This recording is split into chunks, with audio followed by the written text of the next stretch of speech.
यहाँ जो भवानीखेड़ा विधानसभा क्षेत्र है, मेरे पिताजी का इस क्षेत्र से बहुत बड़ा लगाव था और वो इस क्षेत्र के जितने भी गांव थे उन गांवों में घूमते रहते थे। एक वकील थे मेरे पिताजी, हिसार में रेजिडेंस है, फिर शिवानी में आके बस गए। शिवानी में अपनी जमीन जायदाद और गैस एजेंसी वगैरह व्यापार है। समस्याएं हैं उनसे मैं बहुत भांति पहले से ही परिचित था, क्योंकि मैं सरकारी नौकरी में था, सीधा मैं आ नहीं सकता था।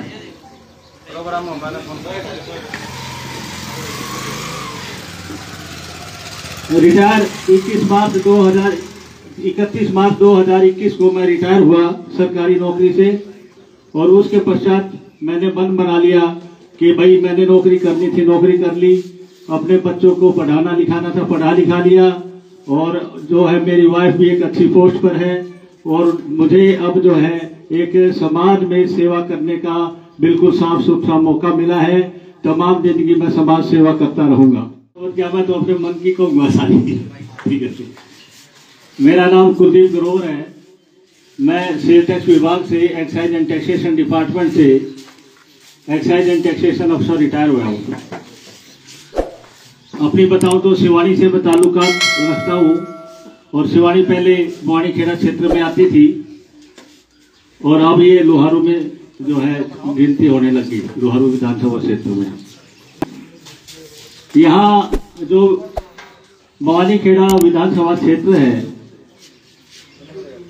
मेरे पिताजी का इस क्षेत्र से बहुत बड़ा लगाव था और वो इस क्षेत्र के जितने भी गांव थे उन गांवों में घूमते रहते थे। एक वकील थे मेरे पिताजी, हिसार में रेजिडेंस है, फिर शिवानी में आके बस गए। शिवानी में अपनी जमीन जायदाद और गैस एजेंसी वगैरह व्यापार है। भिवानी जो है अदालत, अपील की अदालत है। जो शिवानी के कोर्ट केस होते हैं वो अपीलें भिवानी कोर्ट में दी जाती थी। बहुत सारे वकील जितने भी भिवानी में बैठे हैं वो सभी पिताजी को अच्छी तरह से और व्यक्तिगत रूप से जानते थे। और भवानीखेड़ा क्षेत्र में यहाँ के जो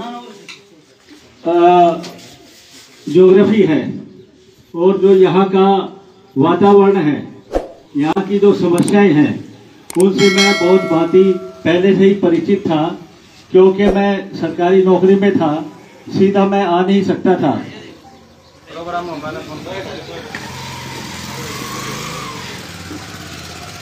रिटायर 31 मार्च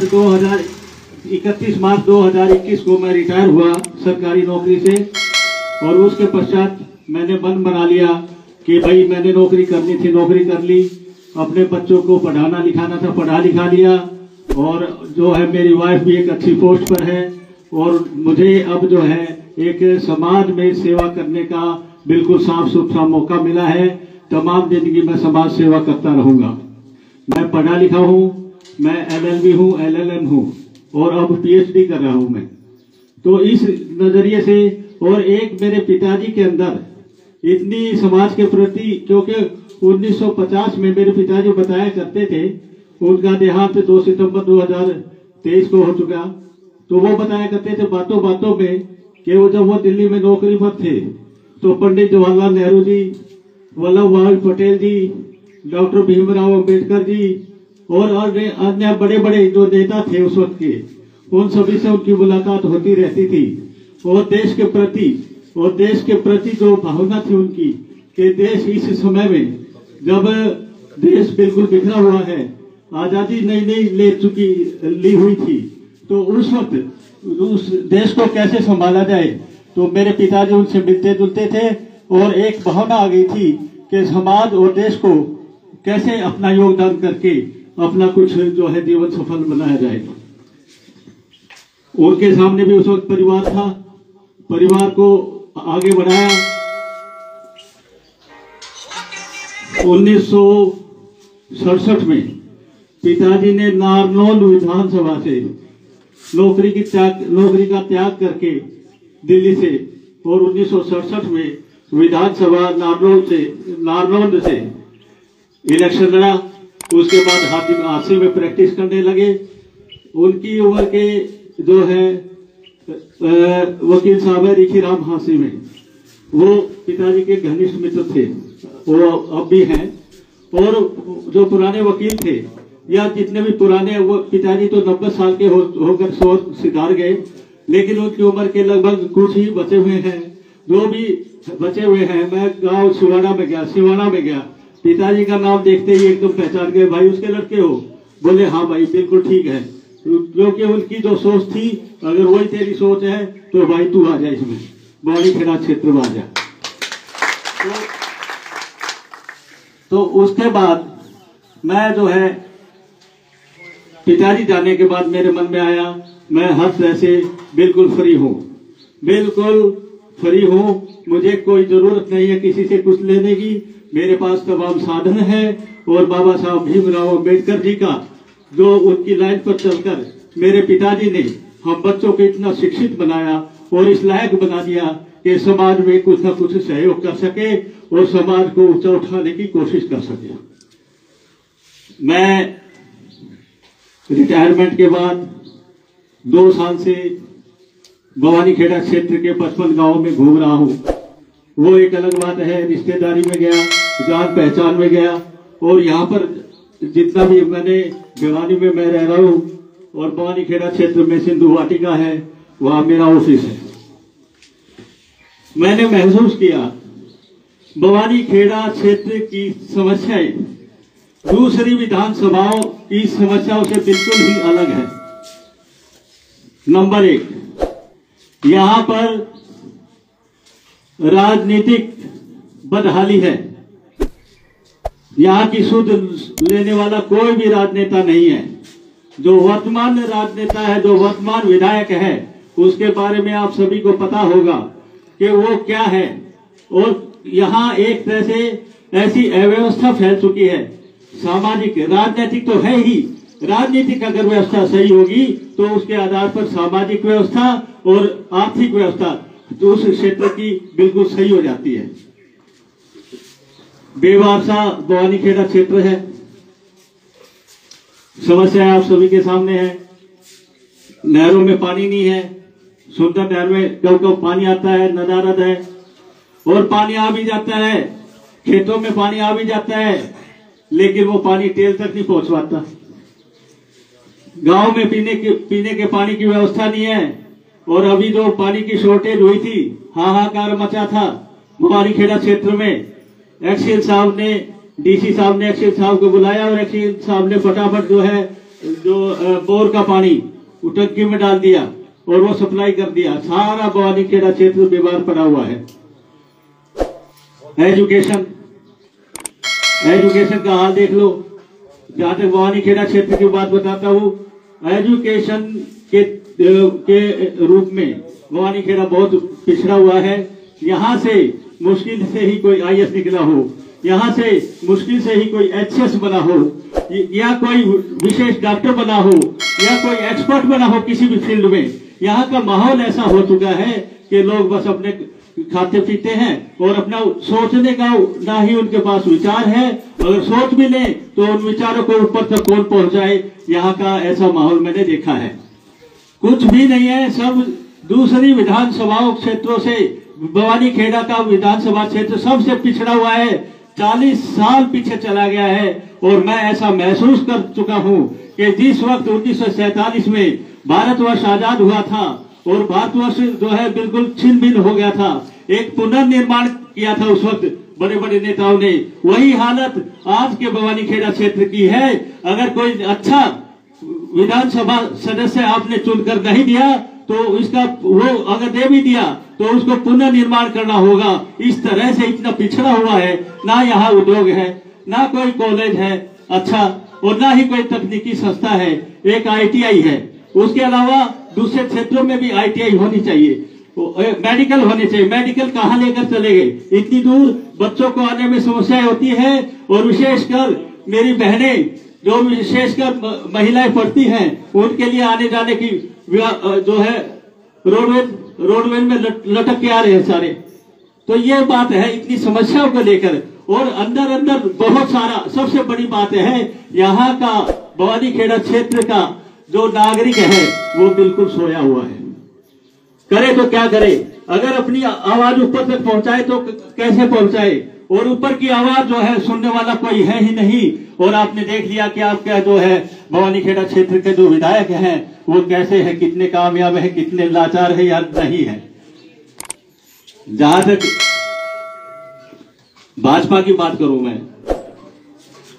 मैं कांग्रेसी हूं, शुरू से कांग्रेसी हूं। मेरे बुजुर्ग और मेरे पिताजी कांग्रेसी रहे हैं। कांग्रेस पार्टी एक समुद्र की तरह है।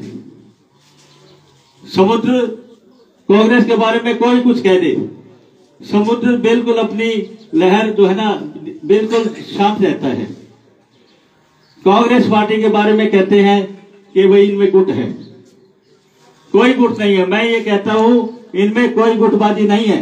एक परिवार बड़ा होता है, अपना ही देख लो, एक जो बड़ा परिवार होगा तो छोटे छोटे होती है, जो है सासें इकट्ठी हो जाती है या फिर बहुएं अपनी वो होती है, ये चलता रहता है। लेकिन जब परिवार को मुसीबत आती है तो सारा परिवार इकट्ठा हो जाता है। तो यही हाल कांग्रेस का है।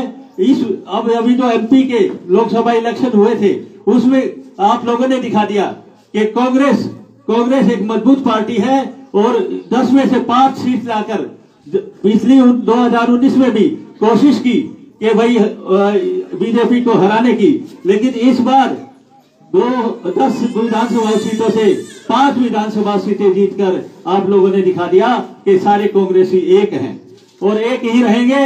और आने वाले विधानसभा में सारे कांग्रेसी अपना मजबूती से, क्योंकि इलेक्शन लड़ना और बीजेपी के खिलाफ इलेक्शन लड़ना एक जो है द्वंद्व बन चुका है। बीजेपी हर तरह से सक्षम है, आर्थिक रूप से सक्षम है और ये तकनीकी रूप से सक्षम है। पता नहीं कितने हजारों करोड़ जो है IT सेल पे लगा रखे इन्होंने, और अफवाह फैलाने में झूठी पार्टी है, जुमलेबाज पार्टी है।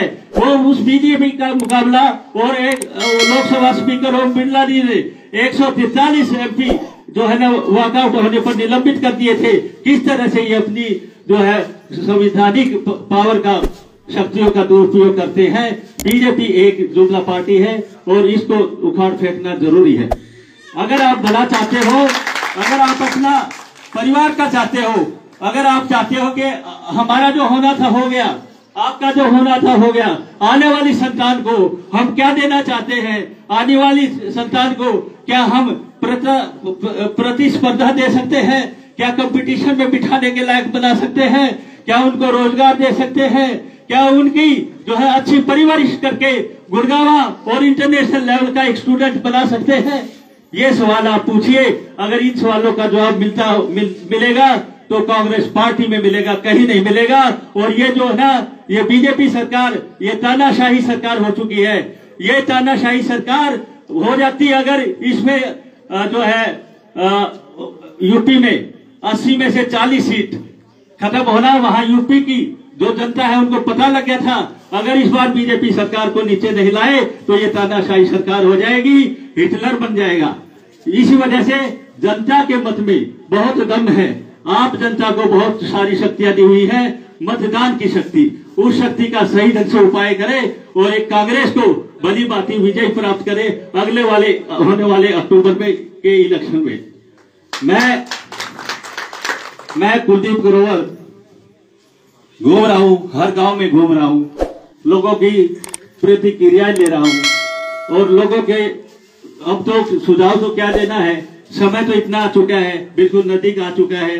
अब तो यही है कि जो कोई भी, मैं ये कहता हूं कि भाई मैं जाता हूं हर गांव में, मुझे देखो और दूसरे कैंडिडेट्स को देखो, कंपेयर करो, जो आपको सही लगे उसी का साथ दो, बाकी छोड़ दो। क्योंकि कांग्रेस पार्टी एक है और एक ही कैंडिडेट, एक को टिकट मिलेगी, उस कैंडिडेट को आप टिकट दिलवाइए जिसको आप सक्षम समझते हो, जो विधानसभा क्षेत्र का विकास कर सकता हो, जो पढ़ा लिखा हो, जो बोल सकता हो, जो ऊपर आवाज उठा सकता हो, जिसमें इतनी विद्या की शक्ति हो कि ऊपर जाके लड़ भी सकता हो, और जो डॉक्टर भीमराव अम्बेडकर का अनुयायी हो, जो लड़ना जानता है, झुकना नहीं जानता, आप उसका समर्थन कीजिए। यही मेरा आपसे निवेदन है, यही मेरी आपसे प्रार्थना है।